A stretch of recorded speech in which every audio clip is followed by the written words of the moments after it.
नमस्कार, मेरा नाम है जया सिन्हा, मेरे साथ है बीना और इन विशेष समाचारों में आप सभी का बहुत स्वागत है। आइए शुरुआत करते हैं सुर्खियों के साथ। कैबिनेट ने 2 बड़ी रेल परियोजनाओं को दी मंजूरी। अमरावती रेल लाइन के साथ ही बिहार में 256 किलोमीटर रेल लाइन के दोहरीकरण को दी स्वीकृति।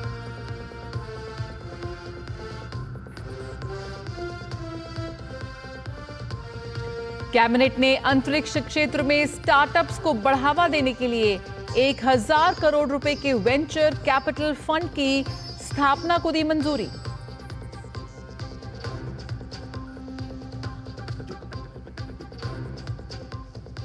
महाराष्ट्र और झारखंड में चुनाव नामांकन का काम जोरों पर।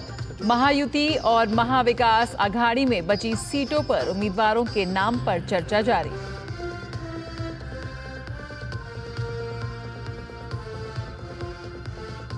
वायु प्रदूषण से जूझ रही है दिल्ली। प्रदूषण का स्तर अति खराब श्रेणी में। पानी में अमोनिया का स्तर बढ़ने से गहरा सकता है जल संकट।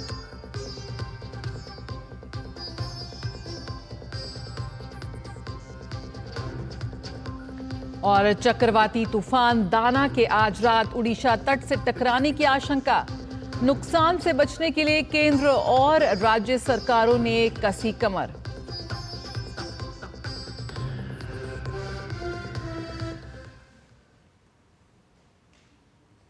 प्रधानमंत्री नरेंद्र मोदी की अध्यक्षता में आज केंद्रीय मंत्रिमंडल की बैठक हुई, जिसमें कई महत्वपूर्ण फैसले लिए गए। इन फैसलों के तहत अमरावती रेल लाइन को मंजूरी दी गई है, जिसके लिए कृष्णा नदी पर रेल पुल बनाया जाएगा। इस रेल प्रोजेक्ट की अनुमानित लागत करीब 2245 करोड़ रुपए है, जिससे 19 लाख मानव दिवस का रोजगार पैदा होगा। इस प्रोजेक्ट के द्वारा आंध्र प्रदेश की राजधानी अमरावती को सभी बड़े शहरों से जोड़ा जाएगा। अमरावती के लिए रेलवे कनेक्टिविटी करने के लिए एक नई लाइन 57 किलोमीटर्स की 2245 करोड़ रुपीस के इन्वेस्टमेंट से बनेगी। कृष्णा रिवर पे एक नया ब्रिज बनेगा। There will be a new bridge. This project is a very ambitious project. This will provide direct rail connectivity to Hyderabad, Chennai, Kolkata, Nagpur, and via Nagpur to Delhi and via Hyderabad to Mumbai. Direct connectivity to practically all the metros will get connected to Amravati. Bada project hai, it will create 19 lakh human days employment. It will also save 6 crore kilogram of carbon dioxide. It's very environmentally sustainable, and that means it is like equivalent of planting 25 lakh trees. दूसरा बड़ा फैसला भी rail परियोजना को लेकर है, जिसमें उत्तरी बिहार के लिए 256 किलोमीटर रेल लाइन के दोहरीकरण को मंजूरी दी गई है। इस परियोजना की लागत करीब 4553 करोड़ रुपए है। तीसरा फैसला स्पेस सेक्टर स्टार्टअप्स को लेकर है, जिसके तहत स्पेस स्टार्टअप्स के लिए 1000 करोड़ के वेंचर कैपिटल फंड को मंजूरी दी गई है, जिससे भारत की वैश्विक अंतरिक्ष स्थिति को मजबूती मिलेगी। बड़ा महत्वपूर्ण फैसला लिया गया है। 1000 करोड़ रुपए का वेंचर कैपिटल फंड सेटअप किया जाएगा स्पेस सेक्टर के लिए। The Union Cabinet has today approved setting up a venture capital fund with a corpus of 1000 crore rupees for promoting startups in the space sector. This reflects our Honorable Prime Minister Shri Narendra Modi ji's commitment toward creating more and more opportunities for our youth, more and more opportunities for our entrepreneurs, and more opportunities for innovative startups. Mahavikas Aghadi की तीनों प्रमुख पार्टियों में seat बंटवारे का formula 85-85-85 तय हो गया है। साथ ही महाविकास आघाड़ी शेष 18 निर्वाचन क्षेत्रों को सहयोगी दलों के लिए छोड़ देगी। महाविकास अघाड़ी के अन्य नेताओं ने कहा कि इस बात पर चर्चा चल रही है कि किसे कितनी जगह दी जाएगी। महाविकास अघाड़ी के नेताओं की इस जानकारी के बाद अब सीट बंटवारे के फॉर्मूले को लेकर बना सस्पेंस आखिरकार खत्म हो गया है। लेकिन एमवीए के प्रेस कॉन्फ्रेंस में केवल 255 सीटों के बारे में बात की गई है। अभी भी 33 सीटों पर सस्पेंस बरकरार है, जिसमें से 18 सीटें छोटे सहयोगी दलों को दी जाएंगी। महाविकास अघाड़ी के प्रमुख नेता लगातार सीट बंटवारे को लेकर चर्चा कर रहे हैं। सीट आवंटन की इस बैठक में कुछ विवाद भी हुए हैं। दिलचस्प बात यह है कि ठाकरे गुट और कांग्रेस के बीच बड़ा विवाद था, लेकिन वरिष्ठ नेता शरद पवार की मध्यस्थता से विवाद सुलझ गया। इसी मौके पर महाविकास अघाड़ी के नेताओं की शरद पवार के साथ बैठक हुई। इस बैठक में एनसीपी से शरद पवार, जयंत पाटिल, शिवसेना उद्धव, बालासाहेब ठाकरे पार्टी से संजय राउत, कांग्रेस के बालासाहेब थोराट, नाना पटोले मौजूद थे। आज महाविकास अघाड़ी के नेता कुछ सहयोगी दलों के नेताओं के साथ चर्चा कर उनमें सीटों का आवंटन कर सकते हैं। झारखंड विधानसभा चुनाव 2024 की घोषणा के बाद से सभी राजनीतिक दलों की तैयारियां जोरों शोरों से जारी हैं। झारखंड के वर्तमान मुख्यमंत्री और बरहेट विधानसभा सीट से जेएमएम उम्मीदवार हेमंत सोरेन ने गुरुवार को अपना नामांकन पत्र दाखिल कर दिया है।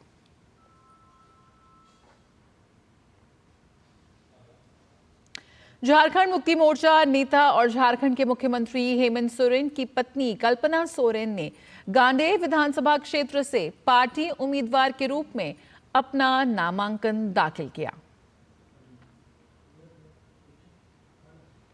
झारखंड विधानसभा 2024 के लिए जेएमएम की राज्यसभा सांसद और रांची से पार्टी की उम्मीदवार महुआ माझी ने गुरुवार को अपना नामांकन पत्र दाखिल किया। महुआ माझी रांची विधानसभा सीट से पर्चा उन्होंने भरा है। आपको बता दें कि रांची विधानसभा सीट पर भाजपा प्रत्याशी व वरिष्ठ नेता सीपी सिंह से महुआ माझी का मुकाबला होगा।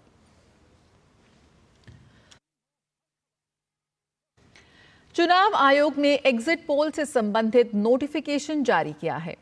आयोग ने 2 राज्यों महाराष्ट्र और झारखंड के विधानसभा चुनाव और अलग अलग राज्यों में हो रहे उपचुनावों को लेकर 13 नवंबर सुबह 7 बजे से 20 नवंबर शाम 6:30 बजे तक एग्जिट पोल पर प्रतिबंध जारी किया है।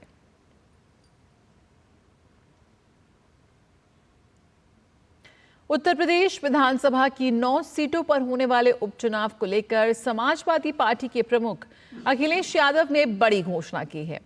उन्होंने बताया कि राज्य में इंडिया ब्लॉक के सभी प्रत्याशी सपा के चुनाव चिन्ह साइकिल के निशान के साथ मैदान में उतरेंगे। सपा प्रमुख ने दावा किया कि कांग्रेस पार्टी के शीर्ष नेतृत्व से लेकर बूथ स्तर तक के कार्यकर्ताओं के साथ आने से समाजवादी पार्टी की शक्ति कई गुना बढ़ गई है। उत्तर प्रदेश की सभी 9 विधानसभा सीटों के लिए 13 नवंबर को मतदान होगा। मतों की गिनती 23 नवंबर को होगी। यूपी उपचुनाव में विपक्ष के सीट बंटवारे और इंडी गठबंधन के सभी प्रत्याशियों के समाजवादी पार्टी के चुनाव चिन्ह पर चुनाव लड़ने को लेकर भाजपा नेता राकेश त्रिपाठी ने तंज कसा है। उन्होंने कहा कि भारतीय जनता का कांग्रेस मुक्त सपना यूपी में समाजवादी पार्टी साकार कर रही है। कांग्रेस मुक्त का नारा भारतीय जनता पार्टी ने दिया था, लेकिन उसको उत्तर प्रदेश में साकार कराने का काम अखिलेश यादव जी कर रहे हैं। आखिरकार अखिलेश यादव जी ने घोषित कर दिया कि समाजवादी पार्टी के साइकिल चुनाव निशान पर ही उपचुनाव लड़े जाएंगे। अब कांग्रेस के हाथ खाली हो गए और ये हाथ का पंजा अब हाथ पलता रहेगा। कांग्रेस पार्टी की इस दुर्दशा के कारण केवल कांग्रेस ही है, क्योंकि कांग्रेस ने जैसा मध्य प्रदेश में, हरियाणा में समाजवादी पार्टी के साथ व्यवहार किया, आज समाजवादी पार्टी ने धोबी पछाड़ दांव मुलायम सिंह यादव वाला वो आज कांग्रेस पार्टी को दे दिया है। और कांग्रेस पार्टी इतनी मजबूर है कि 5 सीटों की मांग करते करते आखिरकार बिना चुनाव लड़े ही संतोष कर रही है। और अब बात राजधानी दिल्ली की। दिल्ली में यमुना नदी का पानी जहरीला हो गया है और उसमें आज भी झाग का सैलाब दिख रहा है। अगले महीने की शुरुआत में छठ पूजा से पहले यमुना नदी का कालिंदी कुंज इलाका बर्फनुमा सफेद झाग की परतों से ढका हुआ है। हालांकि कालिंदी कुंज घाट पर पानी को साफ करने के लिए जल बोर्ड की तरफ से प्रयास किए जा रहे हैं। बैराज पर जाल बांधने के साथ ही पानी को साफ करने के लिए इसमें रसायन का छिड़काव भी किया जा रहा है। लेकिन तमाम प्रयासों के बाद आज भी नदी की सतह पर जहरीली झाग की परत देखी गई। चक्रवाती तूफान दाना तेजी से उड़ीसा और बंगाल तट की ओर बढ़ रहा है। मौसम विभाग से मिली जानकारी के मुताबिक तूफान दाना 15 किलोमीटर प्रति घंटे की रफ्तार से तटीय इलाकों की ओर बढ़ रहा है। फिलहाल ये तूफान पारादीप से 280 और धामरा से 310 किलोमीटर दूर है। इस तूफान का लैंडफॉल धामरा और भीतरकनिका के बीच होगा। लैंडफॉल के वक्त 100 से 120 किलोमीटर प्रति घंटे की रफ्तार से हवाओं के बहने का अनुमान है। अनुमान के मुताबिक लैंडफॉल के समय समुद्र में सामान्य से 2 मीटर ऊंची लहरें उठेंगी। बताया जा रहा है कि साल 2021 में आए चक्रवाती तूफान यास की तरह ही दाना का भी प्रभाव होगा। इस बीच चक्रवात दाना को लेकर प्रशासनिक अमला भी पूरी तरह से अलर्ट मोड पर है। इंडियन कोस्ट गार्ड को भी हाई अलर्ट पर रखा गया है। कोस्ट गार्ड हालात पर बारीकी से नजर रख रहा है और चक्रवात के प्रभाव से उत्पन्न किसी भी आपात स्थिति से निपटने के लिए तैयारी सुनिश्चित करने को लेकर सक्रिय कदम उठाए गए हैं। कोस्ट गार्ड को पश्चिम बंगाल और उड़ीसा में जहाज़ों, विमानों और रिमोट ऑपरेटिंग स्टेशन को मछुआरों और नाविकों को मौसम की नियमित चेतावनी और सुरक्षा सलाह प्रसारित करने का काम सौंपा गया है। भुवनेश्वर स्थित बीजू पटनायक अंतर्राष्ट्रीय हवाई अड्डे पर बृहस्पतिवार शाम से उड़ानों का परिचालन 16 घंटों के लिए निलंबित कर दिया गया है। तूफान दाना के मद्देनजर पूर्वी रेलवे अपने सियालदाह मंडल में बृहस्पतिवार रात 8 बजे से शुक्रवार सुबह 10 बजे तक 190 लोकल ट्रेन का परिचालन नहीं करेगा। उड़ीसा के मुख्यमंत्री मोहन चरण मांझी ने एक उच्च स्तरीय बैठक की अध्यक्षता की। भुवनेश्वर के लोक सेवा भवन में गंभीर चक्रवात दाना की तैयारियों की समीक्षा की गई। बैठक के दौरान राजस्व एवं आपदा प्रबंधन मंत्री सुरेश पुजारी भी उपस्थित थे। उड़ीसा में चक्रवात तूफान दाना को लेकर सभी एजेंसियों के साथ साथ भारतीय तटरक्षक बल को भी अलर्ट रखा गया है। चक्रवात से निपटने के लिए किस तरह से तैयार है इंडियन कोस्ट गार्ड, हमारे सहयोगी उर्मिलेश भट्ट ने खास बात की पारादीप में भारतीय तटरक्षक बल के डीआईजी संजय नेगी से। क्या कुछ कोस्ट गार्ड की तैयारियां हैं और किस तरीके से प्रशासन की तरफ से जो है कोस्ट गार्ड के लिए निर्देश मिले हैं? हमारे साथ खास बात करने के लिए है कोस्ट गार्ड के जो डीआईजी हैं, वो हमारे साथ हैं। इन्हीं से खास बात करते हैं। सर, क्या कुछ निर्देश प्रशासन की तरफ से आपको मिले हैं? हमने मछुआरों को एडवांस में ही चेतावनी दे दी थी कि वे सेफ हार्बर में रिटर्न हो जाएं। And as per the fisheries department, all the Odisha registered fishing boats are in safe harbour. Also, we are in constant coordination and communication with the central and state authorities to deal with any kind of eventuality and to assist in rescue and relief operations as required. क्योंकि जब चक्रवाती तूफान जो है landfall हो जाएगा, उसके बाद के लिए क्या कुछ तैयारियां कोस्ट गार्ड ने कर रखी है? उसके बाद जो भी इम्पैक्ट साइक्लोन का होगा, उसके हिसाब से हमने अपने सारे जो रिलीफ मटेरियल एकत्रित कर रखा है. We have stocked up our ration, fuel and whatever as the situation develops, whatever is the requirement by the central and state authorities, we will assist them. प्रशासन की तरफ से अलर्ट पर रखा गया। किसी प्रकार का कोई निर्देश मिलता है, इसके लिए आपने क्या क्या जो है सामग्री अपने पास रखी है और किस तरीके से आप मदद के लिए तैयार हुए? नहीं, हमारे पास ये रबराइज क्राफ्ट्स हैं, इनके यहाँ पर पानी वगैरह भर जाता है, किसी को इवैक्यूएट करना हो उसके लिए। फिर साथ में हमारे पास लाइफ बॉय, लाइफ जैकेट है और खाने का सामान है, so that we can provide relief to them. इसके अलावा अगर कुछ हमें और जरूरत पड़ती है तो we have got vessels which can transport the food materials and other items which are required, the medical equipment and items to assist the local populace here. Sir, DD से बात करने में बहुत धन्यवाद। Thank you. और यहाँ पर रुकेंगे एक छोटे से ब्रेक के लिए, जल्द हाजिर होते हैं।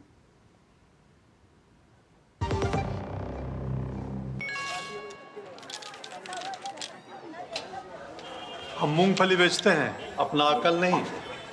ये मैसेज देखिए, कहते हैं लॉटरी लगी है, लिंक क्लिक करके यूपीआई पिन डालो पैसा मिलेगा। अरे हमको मालूम नहीं है क्या, इधर यूपीआई पिन डाला उधर पैसा, पैसा कहाँ है? मूंगफली वाला हूँ, मूर्ख नहीं हूँ। याद रहे, यूपीआई कहता है अगर कोई लालच दे तो कहो मैं मूर्ख नहीं हूँ। Hey girls! Hi! Congratulations! आज तो पार्टी चाहिए। चैंपियन के साथ सेल्फी लेंगे। आइडिया, यही करते हैं पार्टी। Pizza party. ये चल अपना कार्ड और पिन दे। मेरे कार्ड की डिटेल्स मैं खुद ही डालूंगी। आरबीआई कहता है अपना पिन, ओटीपी, सीवीवी या इंटरनेट बैंकिंग पासवर्ड किसी के साथ शेयर ना करें। ऑनलाइन बैंकिंग सिर्फ अपने कंप्यूटर, मोबाइल और सिक्योर नेटवर्क से करें। Bye girls. कहाँ जा रही है? सुना नहीं। No sharing. आरबीआई कहता है जानकार बनिए, सतर्क रहिए। ब्रेक के बाद स्वागत है। समाजवादी पार्टी के सांसद मोहिबुल्लाह नदवी पारिवारिक विवाद को लेकर संकट में फंस गए हैं। आगरा के फैमिली कोर्ट ने रामपुर के सपा सांसद की संपत्ति कुर्क करने का आदेश जारी किया है। कोर्ट ने उन्हें पत्नी रुमाना परवीन को हर महीने 10,000 रुपये भरण पोषण के लिए देने का आदेश दिया था, जिसका उन्होंने अनुपालन नहीं किया। आगरा फैमिली कोर्ट के अधिवक्ता ने बताया कि कोर्ट की अवहेलना के कारण सांसद के ऊपर पत्नी का करीब 5,30,000 रुपये बकाया है। रामपुर के सांसद मोहिबुल्लाह जी के खिलाफ उनकी पत्नी श्रीमती रुमाना परवीन के द्वारा परिवार न्यायालय में एक परिवाद दाखिल किया गया था, जिसमें माननीय न्यायालय द्वारा भरण पोषण बच्चे व पत्नी के लिए 10,000 रुपये माह का आदेश पारित किया गया था, जिसमें सांसद जी के द्वारा अपनी पत्नी का जो भरण पोषण था वो नहीं दिया जा रहा था। काफ़ी समय से लंबित चल रहा था मामला। माननीय न्यायालय द्वारा अभी हाल में सांसद जी के खिलाफ रिकवरी वारंट, जिसमें रकम है 5,30,000 रुपये, जो पत्नी का बकाया चला आ रहा है, वो माननीय न्यायालय में जमा नहीं किया गया है। इसलिए माननीय न्यायालय ने उनके खिलाफ कुर्की वारंट और रिकवरी वारंट दोनों जारी किए हैं। और बीती 1 जुलाई से देश में 3 नए आपराधिक कानून लागू किए गए हैं। ये भारत की आपराधिक न्याय प्रणाली में एक नए युग की शुरुआत है।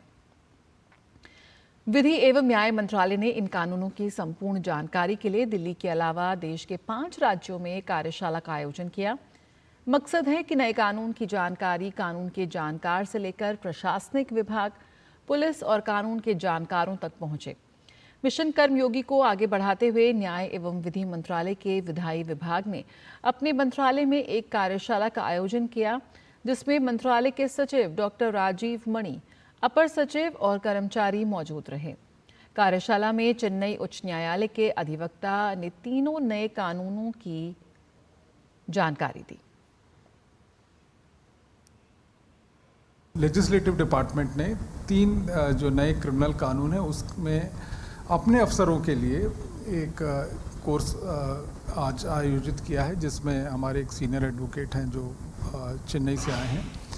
वो हमारे पहले कॉन्फ्रेंसेस में भी रहे थे और काफ़ी इफ़ेक्टिवली कम्युनिकेट करते हैं वो, तो उनको आज हमने इनवाइट किया है। और ये सारे हमारे जितने भी अधिकारी हैं निचले स्तर से लेके सेक्रेटरी लेवल तक सभी उसमें सम्मिलित रहेंगे और अपने आप को जो नए क्रिमिनल लॉज हैं उसके मुख्य जो प्रावधान हैं और जो नए उसमें चेंजेस आए हैं बहुत सारे, बहुत ही विच इज़ वेरी प्रेज़वर्थी जिसको कि कहा गया है, तो वो सब हम लोग उसको वी विल अपने ज्ञान को दोबारा हम लोग उसका संवर्धन करने के लिए आज ये रखा है। आगामी दीपावली और छठ महापर्व को देखते हुए भारतीय रेलवे ने यात्री सुविधा के लिए खास इंतजाम किए हैं। केंद्रीय मंत्री अश्विनी वैष्णव ने बताया कि प्रधानमंत्री के निर्देशानुसार इस बार त्योहारों के लिए 7,000 स्पेशल ट्रेनों का संचालन किया जाएगा। माननीय प्रधानमंत्री जी ने इस बार हमको टारगेट दिया था कि दीपावली और छठ के लिए बहुत ज़्यादा स्पेशल ट्रेन चलानी है। तो लास्ट ईयर भी एक रिकॉर्ड नंबर था, लास्ट ईयर रिकॉर्ड नंबर था 4,500 ट्रेन्स का। इस साल उससे भी ज़्यादा 7,000 ट्रेन्स चलाई जा रही है छठ और दीपावली के लिए स्पेशल।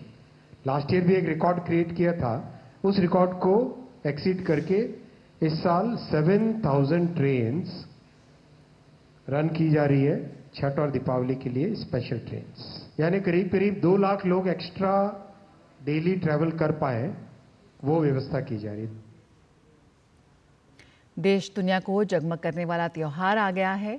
सारे बाजार सज चुके हैं। दिवाली के त्योहार को लेकर कैसी है बाजार की तैयारी और व्यवसाय के क्षेत्र में कितना होगा लाभ, इन सभी बातों को लेकर चांदनी चौक से सांसद प्रवीण खंडेलवाल से डीडी न्यूज ने की खास बातचीत। दीपावली का त्यौहार आ रहा है, यूँ कहें कि लगातार त्यौहार चल रहे हैं। ऐसे में क्या कुछ तैयारियां हैं, इन सभी तैयारियों को लेकर के हम बात करेंगे चांदनी चौक से सांसद प्रवीण खंडेलवाल जी से। हम चाहेंगे सबसे पहले आप हमें बताएं, क्योंकि सांसद होने के साथ साथ व्यापार को लेकर के भी आपकी सबसे अच्छी पकड़ रहती है, आप सोचते हैं उसको लेकर के व्यापारियों की तरफ से क्या कुछ तैयारियां हैं दीपावली को लेकर? देखिए, हमने एक सर्वे किया, उस सर्वे के अनुसार लगभग दिवाली के त्योहारों तक, यानी कि तुलसी विवाह दिवाली श्रृंखला में अंतिम त्यौहार होता है, उस त्यौहार तक लगभग 4.25 लाख करोड़ रुपए का व्यापार होने की संभावना है। पिछले साल ये व्यापार 3.5 लाख करोड़ रुपए का था और पहली बार इतना व्यापार होता है, तो ये हिंदुस्तान में एक रिकॉर्ड बनेगा कि इतनी बड़ी मात्रा में व्यापार हो रहा है किसी भी त्यौहार पर। दिवाली पर न केवल व्यापारियों का, बल्कि जो सेवा प्रदाता हैं, जो सर्विस प्रोवाइडर हैं, उनको भी बड़ा व्यापार मिलता है। कुल मिलाकर के देखें तो गिफ्ट आइटम्स है, मिठाई है, फल फ्रूट है, पूजा सामग्री है, फर्निशिंग फैब्रिक है, खिलौने हैं, ऐसे बहुत सारे वर्टिकल हैं। ज्वेलरी उसमें एक अलग है, ज्वेलरी का भी एक बहुत बड़ा व्यापार इन दिनों में होता है। तो इसमें आप कहाँ तक देख रहे हैं कि लोकल फॉर वोकल, आपका स्वदेशी उत्पाद है, उसे कहाँ तक? सबसे बड़ी बात, प्रधानमंत्री नरेंद्र मोदी जी ने लोकल व्यापारी को मजबूत करने की बात कही है, लोकल व्यापार को मजबूत करने की बात कही है। तो हम confederation of all India traders की तरफ से पूरे देश में अभियान चला रहे हैं कि इस बार दिवाली पर आप ऑनलाइन खरीदी ना करें, अपने पड़ोस के बाज़ार में जाएं और व्यापारी से व्यापार खरीदें। आपके व्यापार खरीदने से उसका घर भी चलेगा और उसके साथ जो लोग काम करते हैं उनका भी घर चलेगा। तो ये सांसद प्रवीण खंडेलवाल जी थे जिन्होंने इतनी अच्छी बात कही, हमें स्वदेशी उत्पाद ही लेना है और उसकी धूम हम बाजार में देख रहे हैं। लेकिन साथ ही अगर वही स्वदेशी उत्पाद आप बाजार में जाकर खरीदते हैं तो कहीं ना कहीं 10 परिवारों को मजबूत करते हैं। कैमरा पर्सन उत्तम के साथ मैं डॉक्टर सुयश शर्मा, डीडी न्यूज़, दिल्ली। और उत्तर प्रदेश में होने वाले विधानसभा उपचुनाव के लिए समाजवादी पार्टी ने 2 उम्मीदवारों की सूची जारी की है। सपा ने गाजियाबाद से सिंह राज जाटव और खैर से डॉक्टर चारू कैन को मैदान में उतारा है।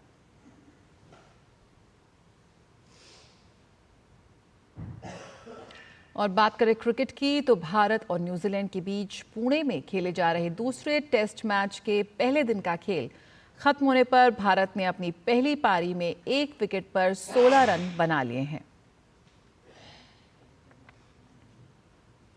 विशेष समाचारों में फिलहाल इतना ही। मुझे और बीना को दीजिए इजाजत। नमस्कार।